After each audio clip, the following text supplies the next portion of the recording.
आम आदमी पार्टी की तरफ से जो प्रेस की गई वो सिर्फ और सिर्फ झूठ का प्रसार और असलियत में अगर इसको स्ट्रिक्टली लीगली देखा जाए तो कोर्ट ऑर्डर को गलत तरीके से मिसरिप्रेजेंट करने का जो काम इन्होंने किया है कंटेम्प्ट ऑफ कोर्ट बनता है। और कंटेम्प्ट ऑफ कोर्ट इसलिए बनता है कि जमानत के ऑर्डर को ये लोग प्रस्तुत कर रहे हैं डिस्चार्ज या एक्विटल के ऑर्डर की तरीके से। जमानत का ऑर्डर सिर्फ जमानत का होता है जिसके बाद ट्रायल कोर्ट में चलती है और उस कोर्ट में जो ट्रायल चलती है उसके आधार पर केस में तय होता है वेरासिटी ऑफ केस और उस केस में क्या क्या चीजें संलग्न पाई गई, क्या क्या उसमें कोर्ट कचहरी में कैसे चला।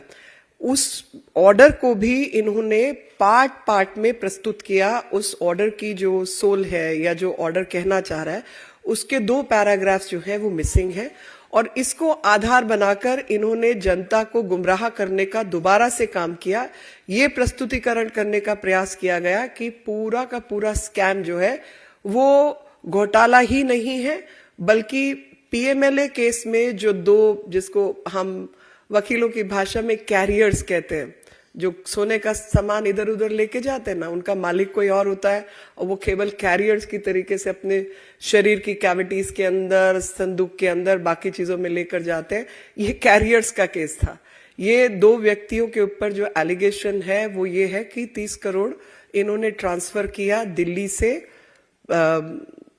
गोवा के चुनाव में, वो पैसा इस्तेमाल हुआ और एक ने जो कि एडवर्टाइजिंग आदि का काम करता है उसने उस पैसे को आगे इस्तेमाल किया, फर्दर यूज किया। और जो एक इसमें से है गौतम मल्होत्रा, वो अकाली दल के एक पूर्व नेता के जो हैं बेटे हैं और जो खुद लिकर के बिजनेस में हैं। और जो लिकर के बिजनेस में है उनके वकील ने, मैं आपको पढ़ के सुनाती हूँ कि उनके वकील ने कोर्ट में क्या कहा ताकि आपको क्लैरिटी हो जाए कि कोर्ट का ऑर्डर क्या है और उसका प्रस्तुतिकरण क्या है। ये ऑर्डर है ये ऑर्डर है 31/2022 का और इसमें लिखा गया है जो पैराग्राफ 80 से पहले मैं आपको पढ़ के बताती हूँ। पैराग्राफ 71 जिसमें इन्होंने कहा है 73 paragraph, Dinesh Arora,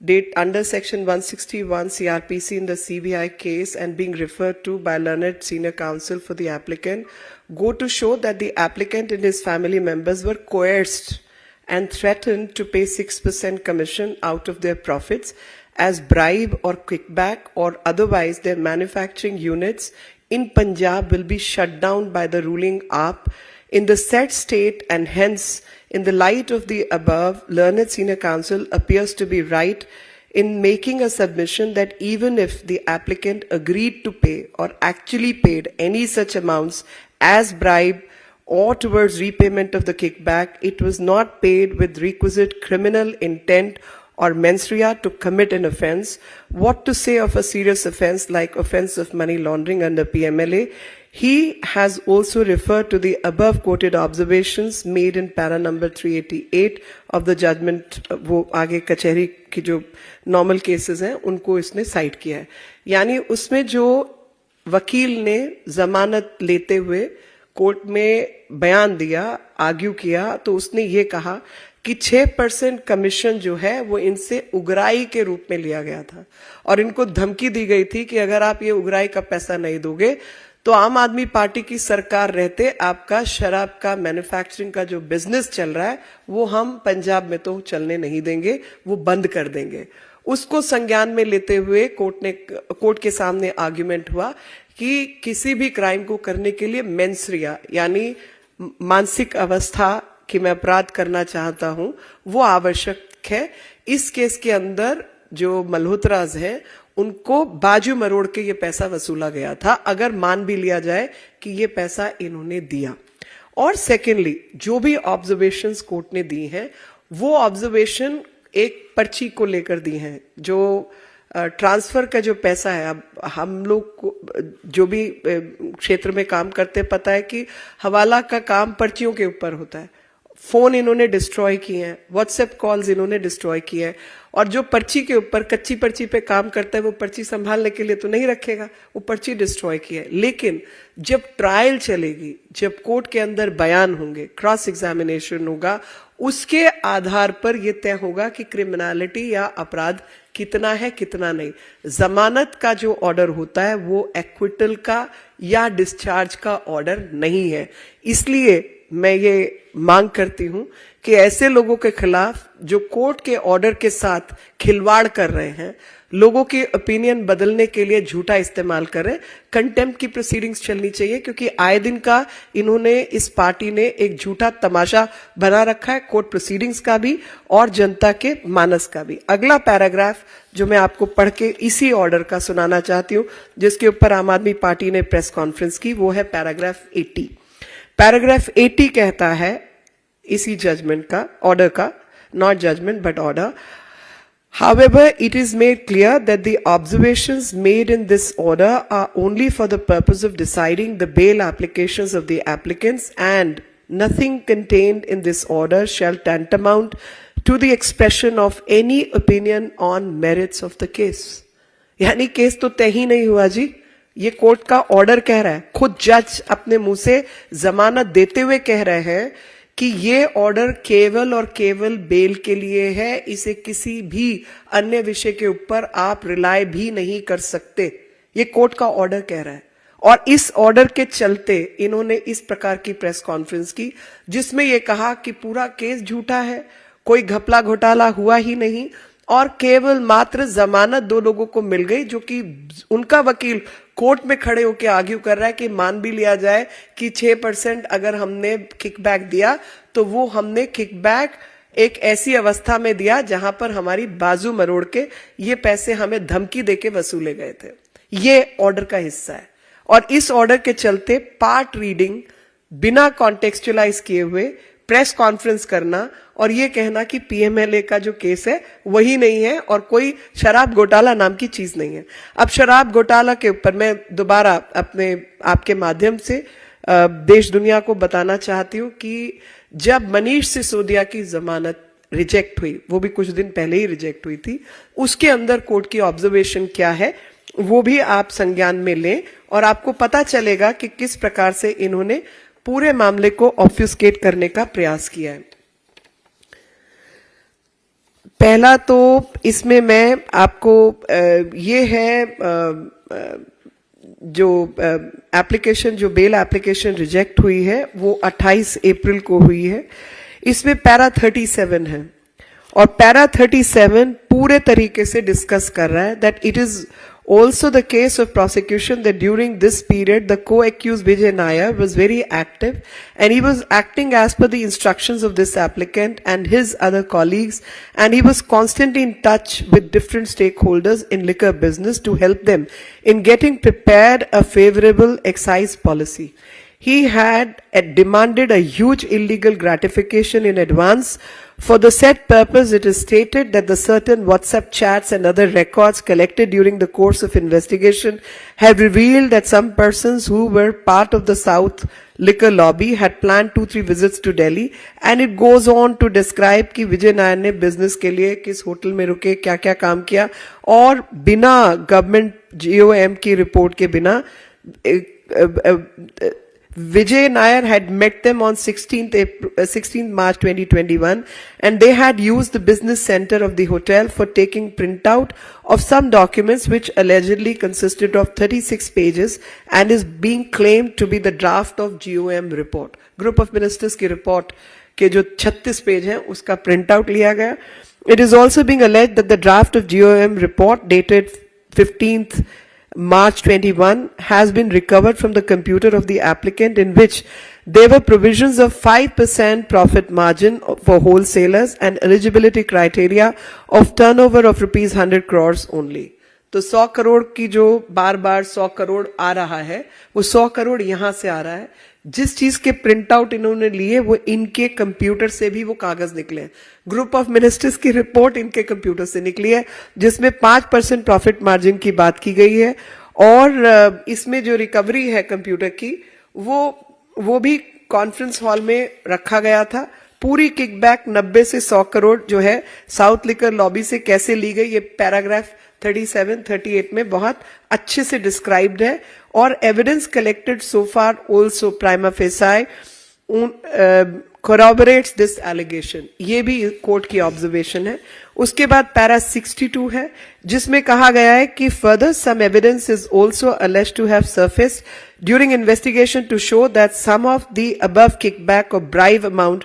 received from South Lobby was spent on utilized in connection with election campaign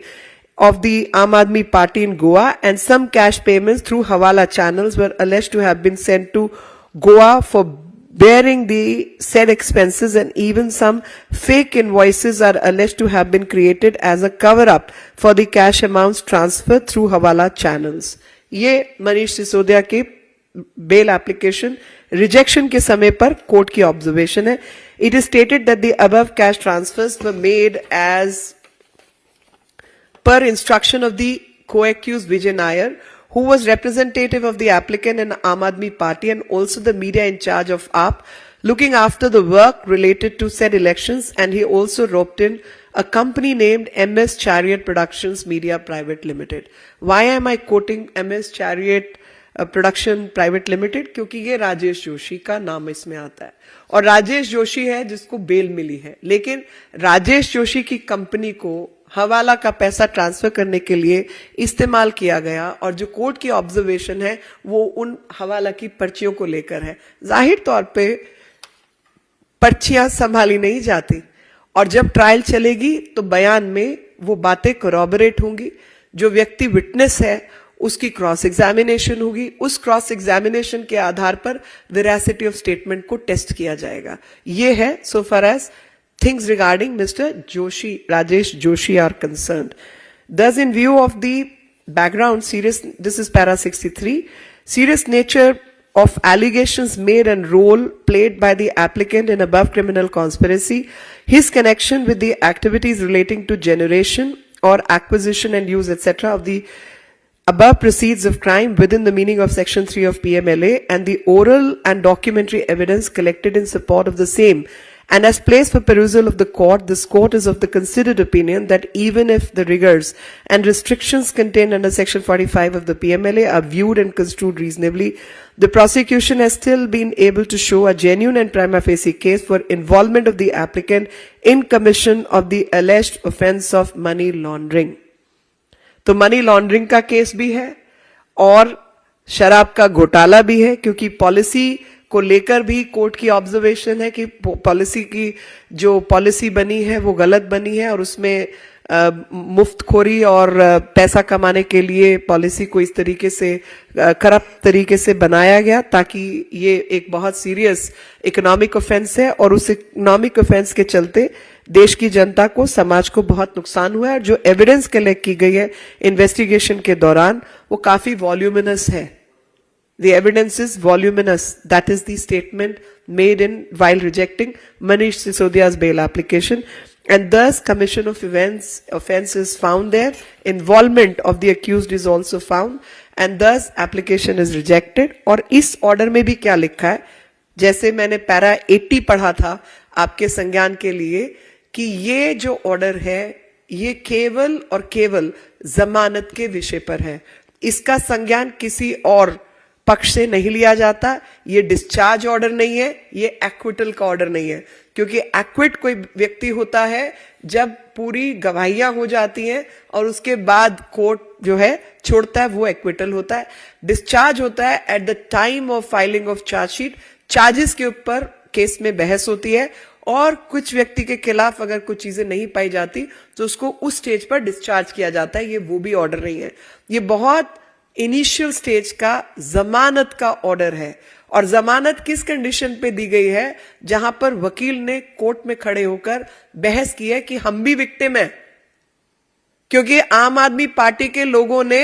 हमारी बाजू मरोड़ के हमसे पैसा लिया है, और हमसे कहा गया कि अगर आप पैसा नहीं देंगे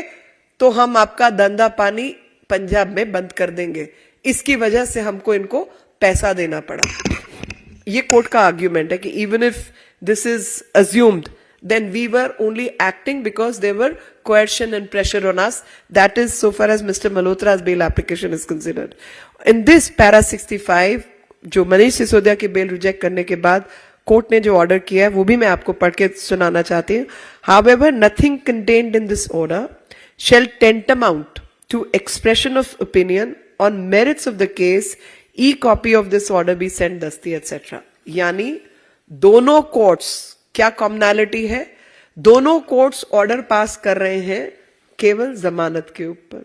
दोनों कोर्ट्स की जो स्टैंडर्ड ऑपरेटिंग लाइंस होती हैं वो दोनों में लिखी गई हैं कि this order does not amount to discharge और acquittal and is not on merits. Merits पे ऑर्डर कब पास होता है? जब चार्जशीट के बाद चार्ज पे बहस होती है या फिर ट्रायल चलने के बाद एक्विट किया जाता है. इनिशियल स्टेज के जमानत के ऑर्डर को एक्विटल या डिस्चार्ज का ऑर्डर बताकर यह कहना कि कोई घपला घोटाला हुआ ही नहीं, 1 साल से हम परेशान हैं और बहुत शरीफ लोग हैं, बहुत ईमानदार लोग हैं, ये कंटेम्प्ट ऑफ कोर्ट है, ये कंटेम्प्ट ऑफ एजेंसीज है, ये कंटेम्प्ट ऑफ इंस्टीट्यूशंस है. क्योंकि इसको हमारी भाषा में चोरी और सीना जोड़ी कही जाती है कि पहले तो देश का नुकसान करेंगे, पैसा चोरी करेंगे और तमाम घोटाले घपलों में फंसे रहेंगे. और अभी जो 45 करोड़ वाला घोटाला आ रहा है उसकी भी रकम कहीं ज्यादा आ रही है क्योंकि 23 मकानों को तोड़कर